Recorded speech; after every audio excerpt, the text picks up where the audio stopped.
Hi friends, మనము terminology in mental status examination సైకియాట్రీలో use చేసే టర్మినాలజీ గురించి డిస్కస్ చేసుకుంటున్నాము. లాస్ట్ వీడియోలో వచ్చేసి మనం టర్మినాలజీ ఆఫ్ అఫెక్ట్ గురించి చూసాము. నెక్స్ట్ మనది థాట్ గురించి. థాట్ అసెస్ చేసేటప్పుడు మెంటల్ స్టేటస్ ఎగ్జామినేషన్లో మనం 4 డైమెన్షన్స్ అసెస్ చేస్తాము. ఫస్ట్ది వచ్చేసి ఫ్లో ఆర్ స్ట్రీమ్, అంటే వాళ్ళు ఎంత స్పీడ్గా ఎంత రేటుతో మాట్లాడుతున్నారని. థాట్ దగ్గర ఎందుకు మాట్లాడేది దాని గురించి వస్తుంది అంటే, థాట్ ఎలా అసెస్ చేస్తాము అంటే పర్సన్ యొక్క స్పీచ్ బట్టి అసెస్ చేస్తాం, వాళ్ళు ఏం మాట్లాడుతున్నారో దాన్ని బట్టి. కాబట్టి ఫ్లోలో ఏం చూస్తాం మనము అంటే పర్సన్ యొక్క స్పీచ్ యొక్క స్పీడ్ ఆర్ రేట్ చూస్తాము.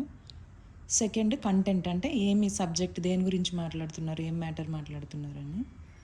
థర్డ్ డైమెన్షన్ వచ్చేసి ఫామ్, అంటే దాన్ని ఎట్లా ఆర్గనైజ్ చేసుకుంటున్నారు వాళ్ళు, దాని స్ట్రక్చర్ ఎలాంటిది ఉంది అని, స్పీచ్ స్ట్రక్చర్. నెక్స్ట్ లాస్ట్ది వచ్చేసి పొసెషన్, అంటే సెన్స్ ఆఫ్ ఓనర్షిప్, వాళ్ళు మాట్లాడే మాటలు వాళ్ళవేనా లేకపోతే ఎవరైనా మాట్లాడిస్తున్నారా అని. దీంట్లో మనము ఈరోజు వీడియోలో ఫస్ట్ 2 డైమెన్షన్స్ చూస్తాము, ఒకటి ఫ్లో, తర్వాత కంటెంట్. ఎందుకంటే థాట్ కొంచెం పెద్ద టాపిక్, 2 వీడియోస్గా చేద్దాం మనము. ఫస్ట్ది వచ్చేసి ఫ్లో, దాన్ని స్ట్రీమ్ అని కూడా అంటాము.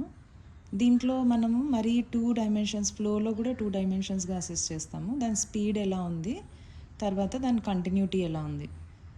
స్పీడ్ ఎలా ఉంది అసెస్ చేయడంలో మనము 2 చేంజెస్ అబ్జర్వ్ చేయొచ్చు. ఫస్ట్ది వచ్చేసి ఫ్లైట్ ఆఫ్ ఐడియాస్, సెకండ్ది వచ్చేసి సర్కమ్స్టాన్షియాలిటీ.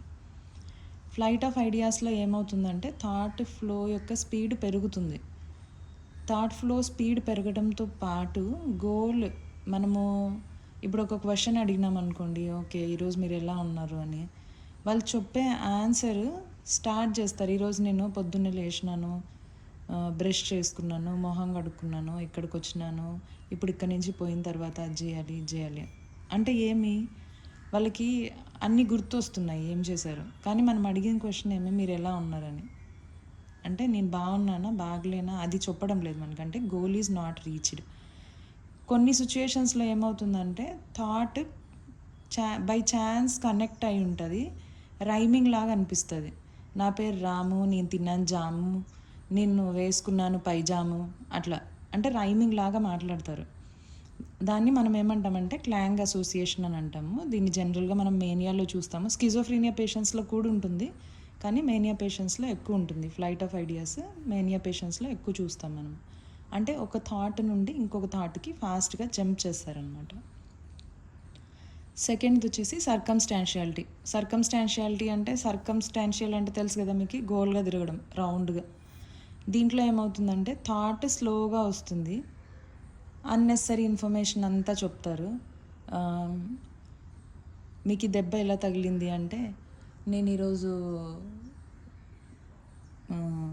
పొద్దున బండిలో పోతుంటే ముందర ఒక సైకిల్లో ఒక అబ్బాయి షర్ట్ వేసుకున్నాడు, చాలా బాగుంది. ఆ అబ్బాయిని చూశాను. తర్వాత పక్కనే వెజిటేబుల్స్ మార్కెట్ ఉంది, అక్కడ చాలా వెజిటేబుల్స్ ఉన్నాయి, వెజిటేబుల్స్ తింటే చాలా హెల్తీ. వెజిటేబుల్స్ తినాలి కదా, మీరు కూడా తింటారు కదా. తర్వాత అక్కడ నుండి వచ్చేటప్పుడు స్కిడ్ అయ్యి పడిపోయినాను, అందుకే దెబ్బ తగిలింది. అంటే ఏమి, అన్నెసరీ ఇన్ఫర్మేషన్ అంతా చెప్తున్నాడు. థాట్ స్లోగా వస్తుంది, కనెక్ట్ చేసుకుంటాడు ఒక పాయింట్ నుంచి ఇంకొక పాయింట్కి. తర్వాత తన గోల్ అంటే మనం అడిగిన క్వశ్చన్కి ఆన్సర్ ఇచ్చాడనమాట. ఇది మనము స్కిజోఫ్రీనియాలో, తర్వాత యాంగ్జైటీ డిజార్డర్స్లో చూస్తాము. ఇవి స్పీడ్లో మనం చూసే 2 చేంజెస్, ఒకటి ఫ్లైట్ ఆఫ్ ఐడియాస్, ఇంకొకటి సర్కమ్స్టాన్షియాలిటీ. నెక్స్ట్ కంటిన్యూటీ ఆఫ్ థాట్లో చూస్తే మనం ఒక చేంజ్ చూస్తాము, దాన్ని మనము పర్సీవరేషన్ అని అంటాము.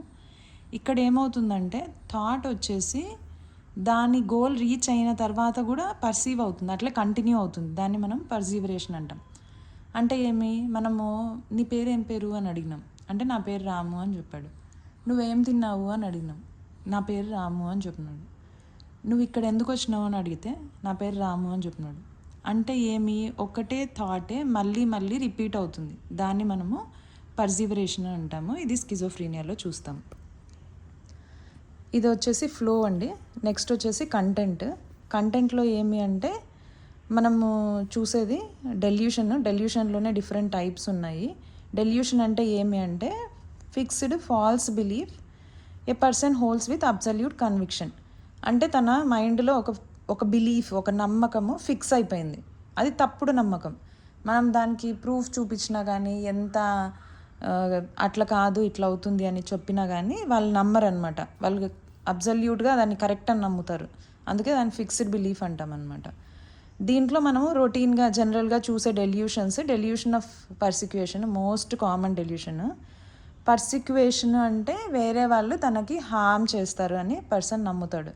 ఆ వేరే వాళ్ళు తన ఇంట్లో వాళ్ళైనా ఉండొచ్చు, తను వర్క్ చేసే ఎన్విరాన్మెంట్లో వాళ్ళైనా ఉండొచ్చు, తెలిసిన నేబర్స్ అయినా ఉండొచ్చు, తెలియని పర్సన్స్ అయినా ఉండొచ్చు.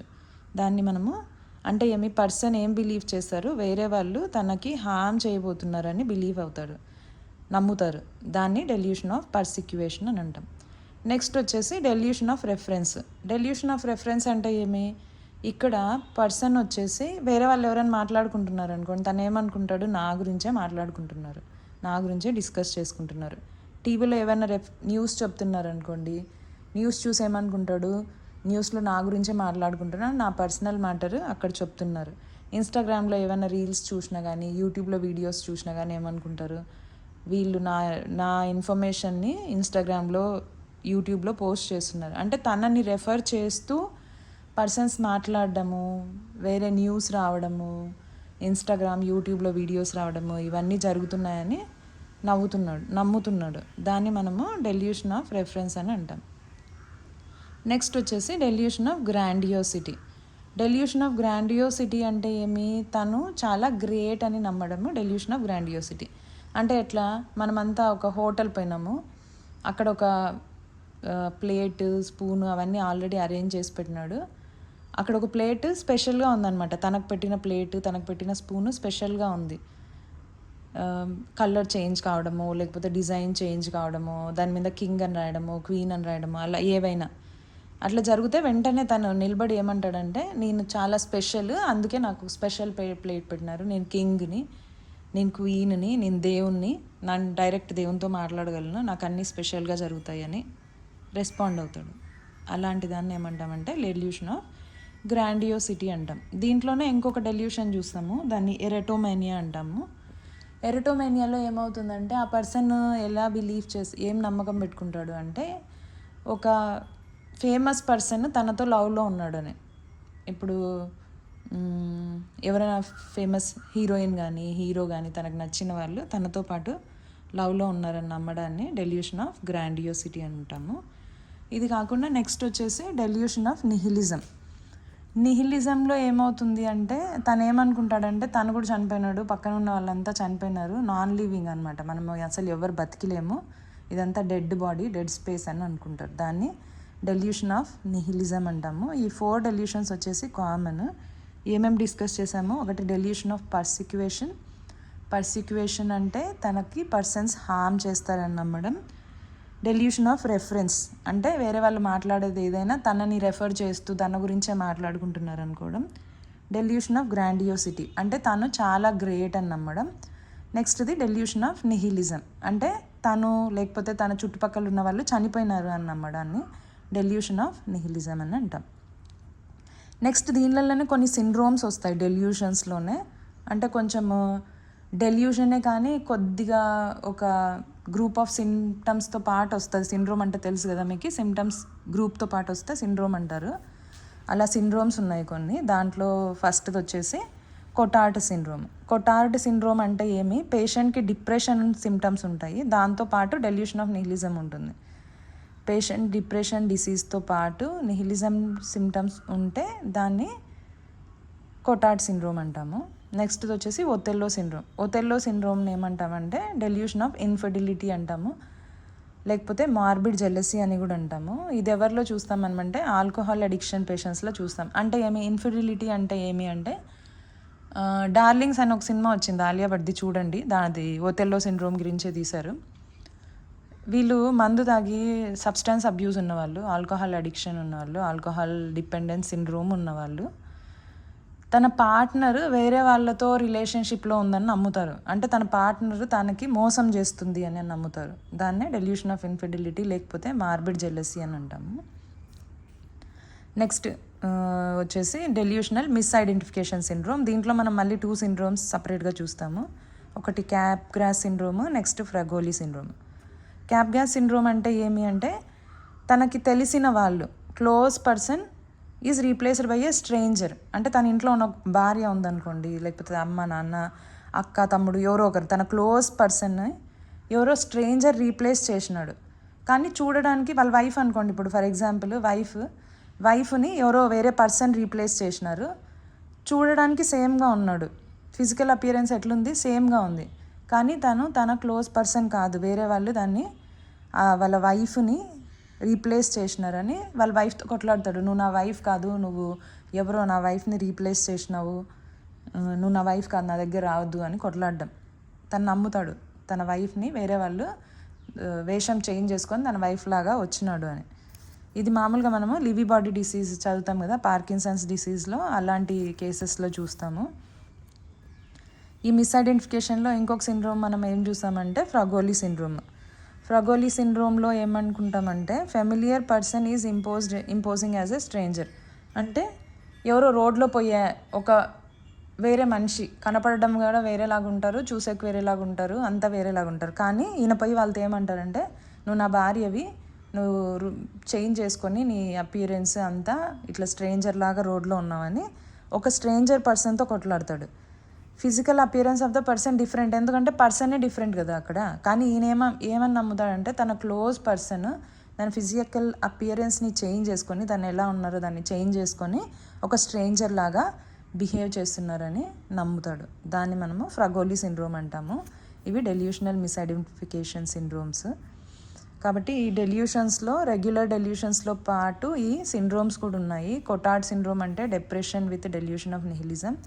ఒథెల్లో సిండ్రోమ్ అంటే డెల్యూషన్ ఆఫ్ ఇన్ఫిడిలిటీ, అంటే తన పార్ట్నరు తనతో కరెక్ట్గా లేరు, వేరే వాళ్ళతో రిలేషన్షిప్ డెవలప్ చేసుకుంటున్నారు అనుకోవడము. డెల్యూషనల్ మిస్ఐడెంటిఫికేషన్ సిండ్రోమ్లో క్యాప్గ్రాస్ సిండ్రోమ్ అంటే క్లోజ్ పర్సన్ సేమ్గా కనపడిస్తున్నారు కానీ ఒక స్ట్రేంజర్ వచ్చి వాళ్ళ ప్లేస్ని తీసుకున్నారు అని అనుకోవడము. ఫ్రగోలి సిండ్రోమ్ అంటే స్ట్రేంజర్ని చూసి నువ్వు మా క్లోజ్ పర్సన్వి కానీ నువ్వు నీ అపియరెన్స్ చేంజ్ చేసుకున్నావు అని వాళ్ళతో కొట్లాడతాడనమాట.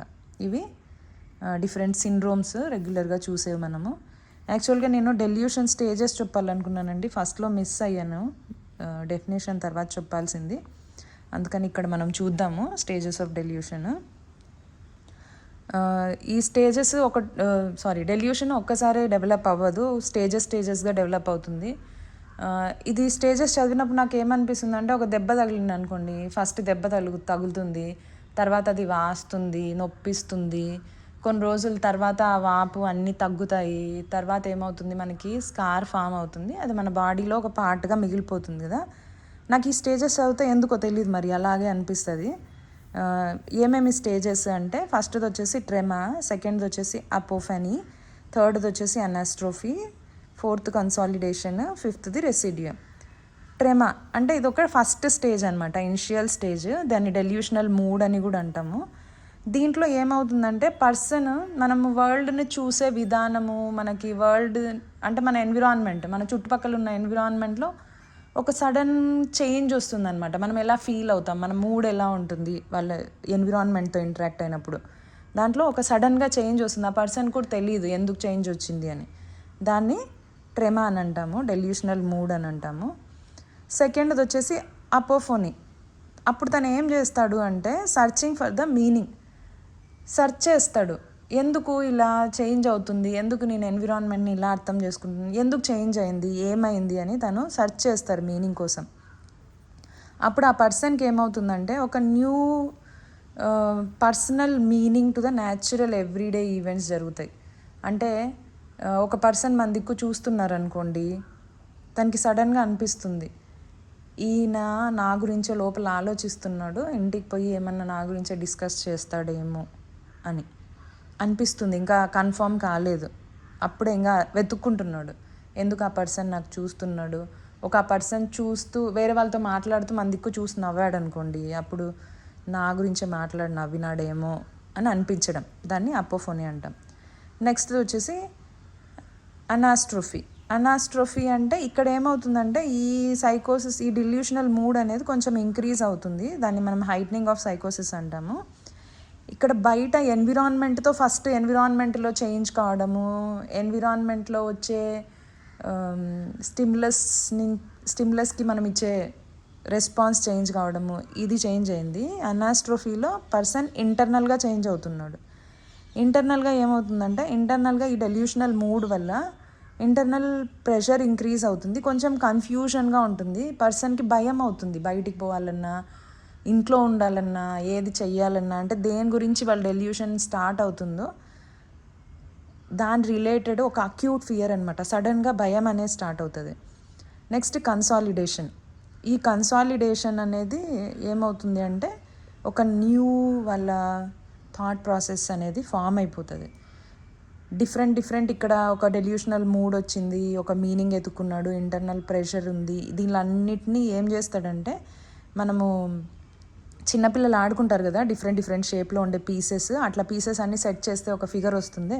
అట్లా ఆ పీసెస్ తను కలెక్ట్ చేసుకున్న ఇన్ఫర్మేషన్ పీసెస్ అన్నీ సెట్ చేసుకొని ఒక బిలీఫ్ని ఫిక్స్ చేసేసుకుంటాడు అనమాట. వీళ్ళు ఎవరో మాట్లాడుతున్నారు అంటే నా గురించే మాట్లాడుతున్నారు, వాళ్ళు ఏందో సింబల్ చూపిస్తున్నారంటే నాకు ఇలా పొమ్మని చెప్తున్నారు, న్యూస్లో వాళ్ళు మాట్లాడుతున్నారంటే నా గురించే మాట్లాడుతున్నారు. అలాగా వాళ్ళకున్న ఇన్ఫర్మేషన్ అంతా కలెక్ట్ చేసుకొని ఒక ఫిక్స్డ్ బిలీఫ్స్గా ఫామ్ అవుతుంది.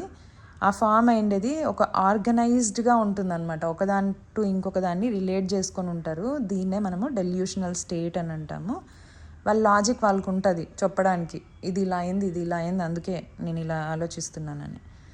ఇది అయిపోయిన తర్వాత, కన్సాలిడేషన్ అయిపోయిన తర్వాత పర్సన్ ఫైనల్ స్టేజ్కి వస్తాడు. రెసిడమ్ అంటాం దీన్ని ఆర్టిస్టిక్ స్టేట్ అంటాం. అంటే దాన్ని వాళ్ళు ఫామ్ చేసుకున్న ఒక లాజిక్ ఫేజ్ ఉంటుంది కదా, ఈ బిలీఫ్ ఇలానే ఉంటుందని దాంతోనే అడ్జస్ట్ అయ్యి వాళ్ళు లైఫ్లో బతుకుతూ ఉంటారు. దీన్ని మనము రెసిడమ్ ఫేజ్ అని అంటామండి. ఇవి stages of delusion. Okay, thank you for listening. Bye.